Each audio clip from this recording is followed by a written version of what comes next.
Kerja keras aparat kepolisian Polres Kupang dan dibantu Kepolisian Daerah Nusa Tenggara Timur berhasil mengungkap 2 kasus pembunuhan beruntun gadis di bawah umur di wilayah Kabupaten Kupang, Kecamatan Kupang Barat, Kelurahan Batakde.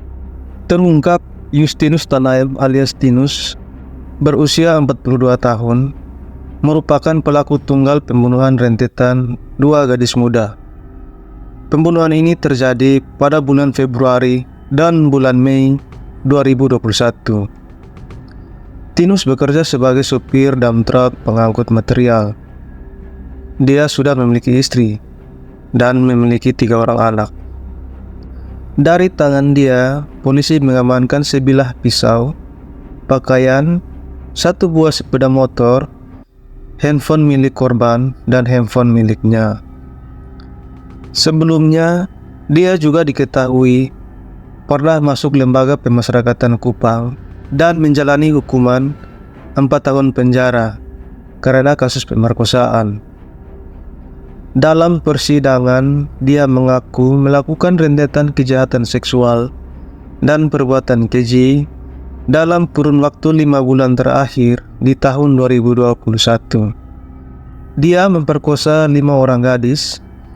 3 kasus diantaranya berakhir damai dan 2 kasus berakhir dengan pembantaian karena para korban melawan saat ingin disetubuhinya. Bagaimana awal kisahnya? Mari kita telusuri fakta ceritanya.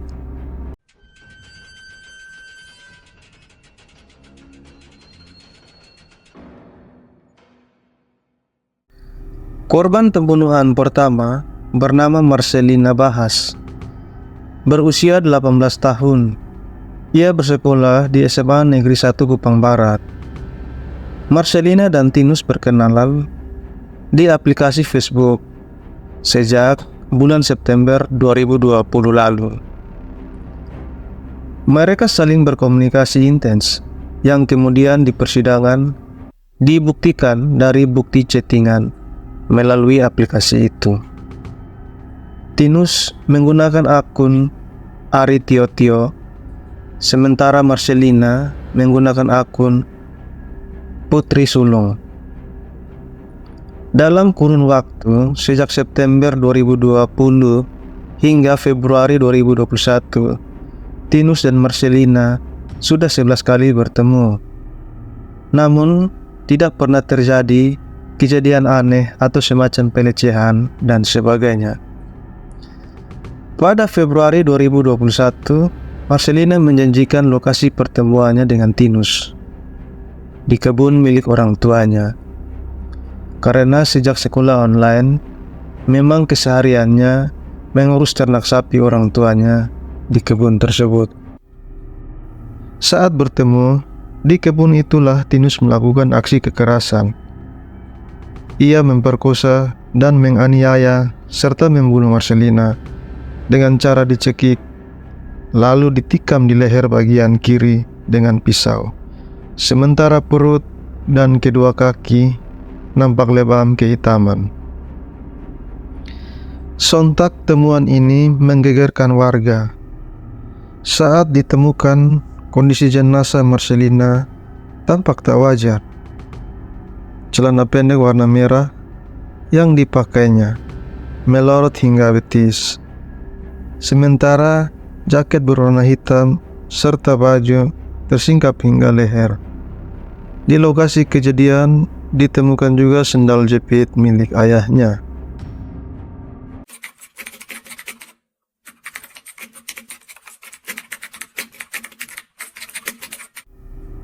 Marcelina pamit ke kebun pukul 1 siang. Namun hingga sore tiba, gadis itu tak kunjung kembali ke rumah.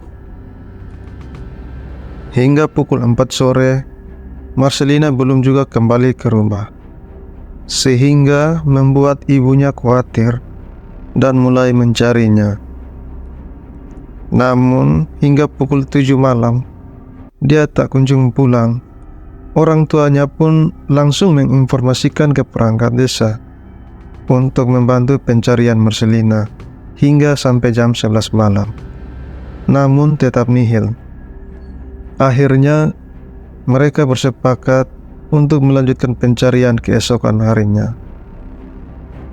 Sekitar pukul 9 pagi, saat hujan reda, masyarakat mengaku menemukan sesosok jenazah di semak belukar, tepatnya sekitar 100 meter di belakang rumah mereka.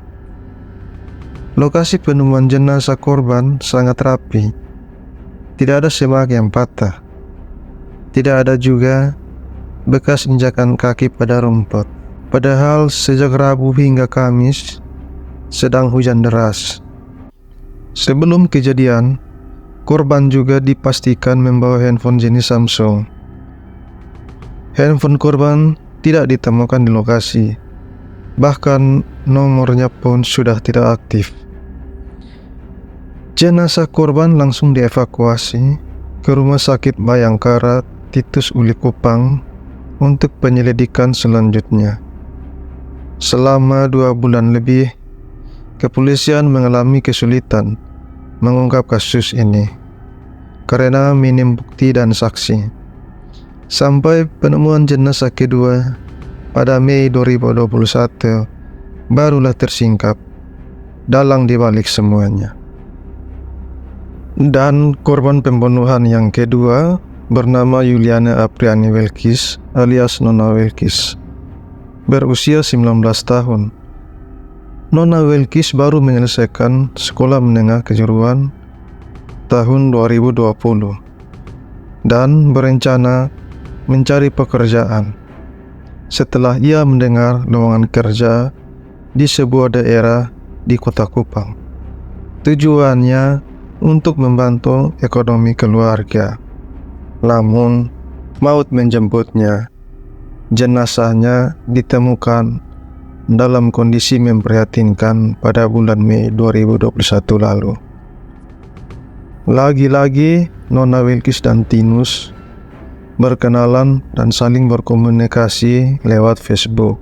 Kemudian Tinus menjanjikan akan memberikan pekerjaan padanya. Mereka berjanji untuk bertemu. Nona Welkis dijemput olehnya menggunakan sepeda motor menuju arah Batakte.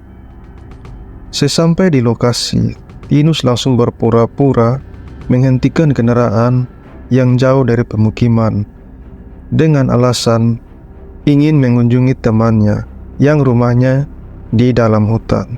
Nona Welkis yang mengikuti pelaku dari belakang langsung masuk menuju hutan sesuai ajakan Tinus. Sesampai di hutan, Tinus langsung meminta Nona Welkis untuk bersetubuh. Namun dia menolak dan hendak melarikan diri. Tapi Tinus langsung mengambil pisau miliknya dan mengancam Nona Welkis akan dibunuh jika tidak menuruti permintaannya. Tinus mencekik Nona Welkis dan membuka paksa pakaiannya. Nona Welkis melakukan perlawanan dengan mencakar wajah dan alat vital Tinus, sehingga saat itu juga Tinus langsung membanting dan menikamnya di bagian dada kiri. Usai menghilangkan nyawanya menggunakan pisau, Tinus menggagahi korban. Tinus meninggalkan TKP dengan mengambil uang milik korban serta sebuah handphone. Saat ditemukan, celana Nona Welkis sudah terlepas. Namun celana itu seperti diletakkan menutup bagian perut dan kemaluan. Sementara tubuh bagian atas menggunakan baju kaos oblong warna abu-abu bermotif kotak hitam. Di lokasi kejadian ditemukan barang bukti berupa uang 20.000 sebanyak 2 lembar, masker putih yang dalam maskernya masih ada berkas bibir merah.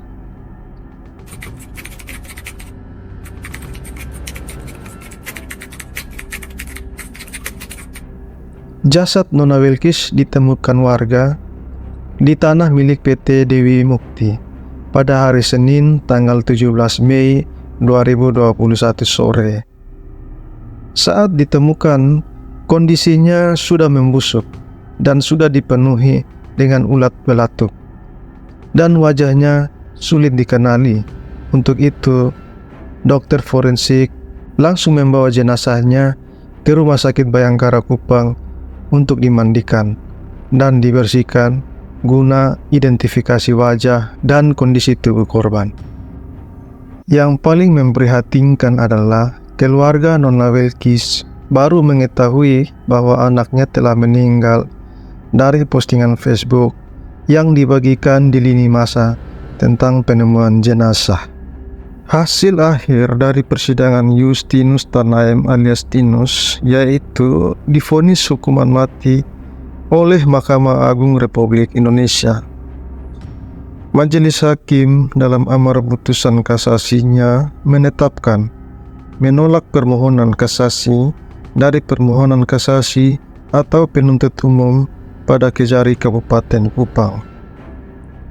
Amar putusan kasasi juga menyatakan memperbaiki putusan Pengadilan Tinggi Kupang yang menguatkan putusan Pengadilan Negeri Olamasi mengenai pidana yang dijatuhkan kepada terdakwa menjadi pidana mati.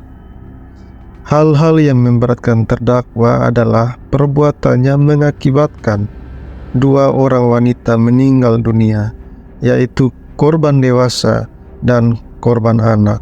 Tidak hanya itu, perbuatan terdakwa menurut hakim juga tergolong sadis. Dilihat dari cara membunuh yang langsung pada tempat vital dari tubuh korban. Perbuatan terdakwa sangat meresahkan masyarakat dan menarik perhatian publik.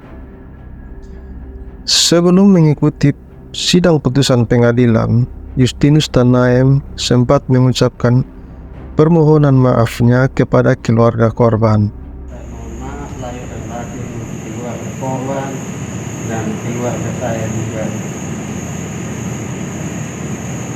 Saya di sini juga hanya saya fokus dengan berdoa, minta Tuhan agar Tuhan buka jalan yang terbaik buat saya. Mengaku bahwa saya sudah bersalah. Semuanya saya serahkan di dalam tangan Tuhan.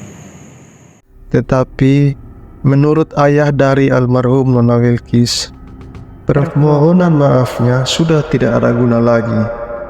Permintaan maaf itu bisa saya terima bila anak saya bisa kembali hidup.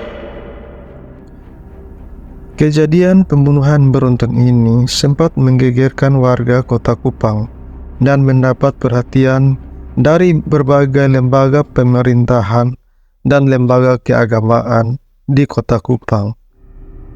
Banyak lapisan masyarakat yang memberikan empati, baik dukungan moral dan moral kepada kedua keluarga korban.